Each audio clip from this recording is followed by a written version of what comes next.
Assalamualaikum warahmatullahi wabarakatuh. Berjumpa kembali di channel Al-Khawarizmi, tempat belajar yang seru dan mudah. Asesmen sumatif akhir tahun tinggal menghitung hari. Yuk siapkan diri kalian dengan terus berlatih mengerjakan soal-soal latihan.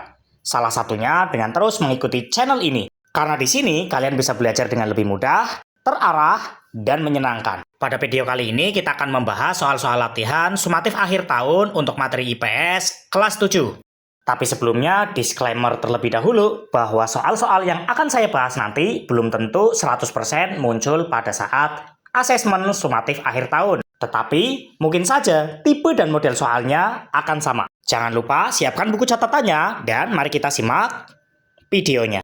Bismillahirrohmanirrohim, kita mulai soal yang pertama. Berikut ini yang termasuk unsur budaya universal ditunjukkan dengan nomor titik-titik. 1 warisan, 2 bahasa, 3 sistem politik, 4 sistem mata pencarian hidup, 5 sistem pengetahuan. Yang termasuk ke dalam unsur budaya universal itu bahasa, sistem mata pencarian hidup, dan juga sistem pengetahuan. Maka jawabannya adalah D. Masyarakat yang tinggal di dataran tinggi Dieng cenderung bermata pencaharian sebagai petani. Sementara itu, masyarakat yang tinggal di daerah pesisir Wakatobi membangun rumah terapung agar dekat dengan lokasi mereka bekerja. Pernyataan tersebut merupakan faktor keberagaman budaya dalam hal titik-titik. A. Morfologi wilayah, B. Kebudayaan, C. Kondisi iklim, atau D. Letak geografis. Faktor keberagaman budaya ini termasuk ke dalam letak geografis. Jawabannya adalah D. Hal yang menyebabkan manusia memiliki kemampuan berpikir dan mencipta adalah titik-titik. A. Budi, B. Daya, C. Tenaga, atau D. Kemampuan fisik. Kemampuan berpikir dan mencipta itu lebih kepada budi, maka jawabannya adalah A. Contoh hasil kebudayaan Indonesia berupa tindakan atau perilaku adalah titik-titik. A. Upacara adat Ngaben, B. Alat musik angklung, C. Rumah adat joglo, atau D. Sistem pertanian terasiring. Berupa tindakan atau perilaku itu adalah upacara adat dan Ngaben, maka jawabannya A.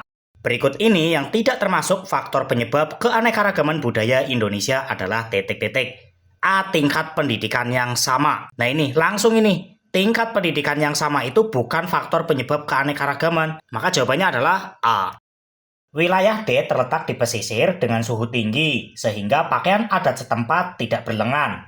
Sementara itu wilayah K terletak di pegunungan dengan suhu rendah, sehingga pakaian adatnya berlengan panjang.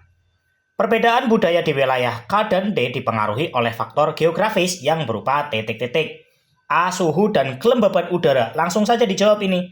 Suhu. Langsung jawabannya adalah A. Negara Indonesia yang sangat luas memiliki keanekaragaman budaya yang sangat tinggi. Itulah sebabnya masyarakat Indonesia disebut dengan masyarakat titik-titik.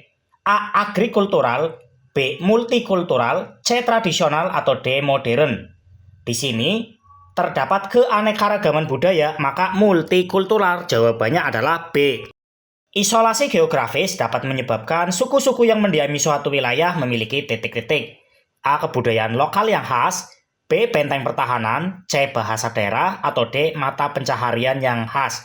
Isolasi geografis itu bisa menyebabkan suku-suku yang mendiami itu memiliki kebudayaan lokal yang khas. Jawabannya adalah A.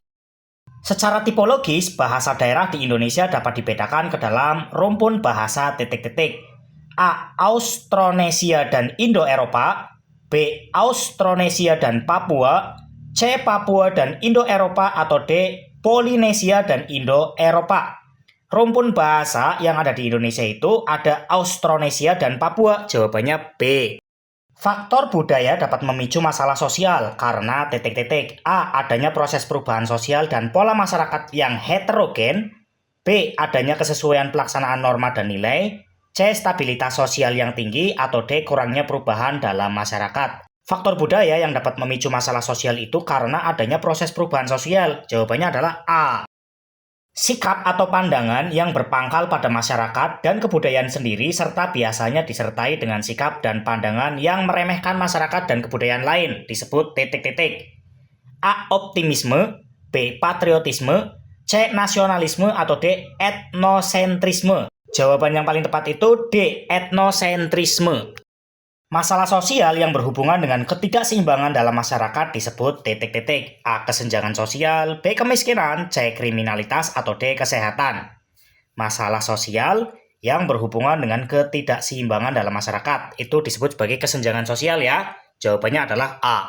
Salah satu bentuk ketidakadilan terkait hak gender yang ditemukan di masyarakat yaitu perempuan dianggap bertanggung jawab dan memiliki peran hanya dalam rumah tangga keluarga dan tidak mendapat penghargaan yang sama dengan laki-laki yang dianggap bertanggung jawab dalam urusan publik. Bentuk ketidakadilan ini disebut titik-titik. A. Subordinasi, B. Violence, C. Stereotip gender laki-laki dan perempuan, atau D. Eksploitasi. Kalau kejadiannya seperti ini, itu disebut sebagai subordinasi, maka jawabannya adalah A. Penyebab terbesar permasalahan sosial adalah titik-titik. A. Faktor ekonomi, B. Faktor budaya, C. Faktor politik, atau D. Faktor teknologi. Permasalahan sosial itu biasanya karena A. Faktor ekonomi. Proses sosial yang terjadi apabila kelompok sosial dengan kebudayaan tertentu menerima unsur kebudayaan asing tanpa menghilangkan kepribadian kebudayaannya sendiri disebut titik-titik. A. Komunikasi, bukan. B. Akulturasi, C. Interaksi, atau D. Asimilasi. Yang paling tepat adalah B. Akulturasi. Pemberdayaan masyarakat memiliki arti titik-titik. A. Proses meningkatkan kemampuan dan kemandirian masyarakat. Langsung saja jawab A. Faktor ekonomi dapat menyebabkan permasalahan sosial seperti titik-titik. A. Pendidikan yang tinggi. Ini bukan permasalahan. B. Pengangguran. Nah, ini sudah masalah. Langsung saja jawab B. Salah satu tujuan pemberdayaan masyarakat adalah titik-titik. A. Membuat masyarakat tergantung pada bantuan pemerintah. Ini bukan. B. Meningkatkan kemandirian dan kesejahteraan masyarakat. Langsung ini, meningkatkan kemandirian dan kesejahteraan masyarakat. Jawab saja B. Komunitas yang aktif dalam pemberdayaan masyarakat biasanya memiliki karakteristik titik-titik. A. Pasif. Pasif berarti bukan. B. Tidak memiliki tujuan. Juga bukan. C. Mengandalkan pemerintah untuk semua kegiatan. Mengandalkan pemerintah, bukan. D. Aktif dan partisipatif dalam kegiatan sosial. Jawab saja D. Langsung. Salah satu cara komunitas dapat membantu meningkatkan kesejahteraan masyarakat adalah titik-titik. A. Menunggu bantuan pemerintah, bukan. B. Mengurangi interaksi sosial, bukan. Menolak bantuan dari LSM, juga bukan. D. Menyelenggarakan program pelatihan dan pendidikan. Jawabannya D. Salah satu bentuk peranan komunitas dalam kehidupan masyarakat adalah titik-titik. A. Meningkatkan ketergantungan pada pemerintah, bukan. B. Menolak segala bantuan dari luar, juga bukan. C. Membangun fasilitas umum secara mandiri. Ini bentuk peran komunitas, membangun fasilitas umum secara mandiri. Jawab C. Salah satu manfaat dari keterlibatan masyarakat dalam pembangunan adalah titik-titik. Keterlibatan masyarakat. Manfaatnya adalah A. Meningkatkan rasa memiliki terhadap hasil pembangunan. Benar. Ini langsung saja jawab A. Kenapa? Karena B. Mengurangi tanggung jawab masyarakat, bukan. Menyebabkan ketergantungan pada bantuan, juga bukan. D. Mengurangi kualitas hasil pembangunan, juga bukan. Kelompok orang yang hanya mempunyai pengetahuan tentang lembaga jasa keuangan, produk dan jasa keuangan menurut otoritas jasa keuangan disebut titik-titik. A. Well literate, B. Sufficient literate, C. Less literate, atau D. Not literate. Jawaban yang paling tepat adalah less literate, yaitu C. Bagian dari pendapatan yang tidak digunakan untuk kegiatan konsumsi dapat dikategorikan sebagai tabungan. Seseorang yang gemar menabung akan mendapatkan berbagai manfaat tabungan baik untuk masa sekarang maupun masa depan. Di antara pernyataan berikut yang bukan manfaat menabung adalah titik-titik, yang bukan. Melatih gaya hidup hemat, itu manfaat. Menambah hutang, nah ini bukan manfaat, jawab saja langsung B. Dalam melakukan pengelolaan keuangan, mengetahui perbedaan antara kebutuhan dan keinginan sangat penting agar mampu menentukan prioritas kebutuhan dengan baik. Membedakan kebutuhan dan keinginan termasuk langkah dalam perencanaan keuangan, yaitu pada tahap titik-titik. A. Menyusun tujuan keuangan, B. Menyusun rencana pendapatan, C. Menyusun rencana pengeluaran, atau D. Memilih prioritas pengeluaran. Membedakan kebutuhan dan keinginan. Ini termasuk dalam menyusun rencana pengeluaran. Jawabannya adalah C.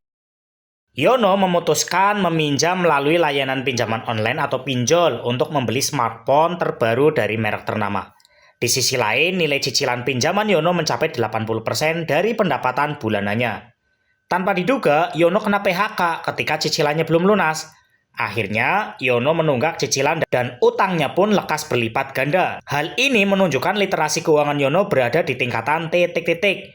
A. Well literate, B. Less literate, C. Sufficient literate, atau D. Not literate. Kalau dalam keadaan seperti ini, itu disebut sebagai less literate. Jawabannya B. Pak Tirto mempunyai dana 10 juta rupiah yang akan digunakan untuk investasi reksadana. Dia memilih reksadana karena menganggap instrumen investasi ini lebih aman dibandingkan membeli saham. Keputusan Pak Tirto berinvestasi di reksadana menunjukkan bahwa kemampuan literasi keuangannya berada di level titik-titik. A. Sufficient literate, B. Less literate, C. Well literate, atau D. Not literate. Ini termasuk ke dalam well literate, yaitu C. Kata komunitas berasal dari bahasa Latin, yakni komunitas. Kata ini mengandung arti titik-titik. A. Interaksi, B. Sosialisasi, C. Kesamaan, atau D. Komunikasi. Kata komunitas itu mengandung arti kesamaan, jawabannya C. Itulah tadi pembahasan soal-soal latihan untuk materi IPS kelas 7 tingkat SMP untuk sumatif akhir tahun. Semoga bisa memberikan pemahaman pada kalian semua. Apabila video ini bermanfaat, jangan lupa untuk share ke yang lainnya ya. Kita ketemu lagi pada video selanjutnya. Assalamualaikum warahmatullahi wabarakatuh.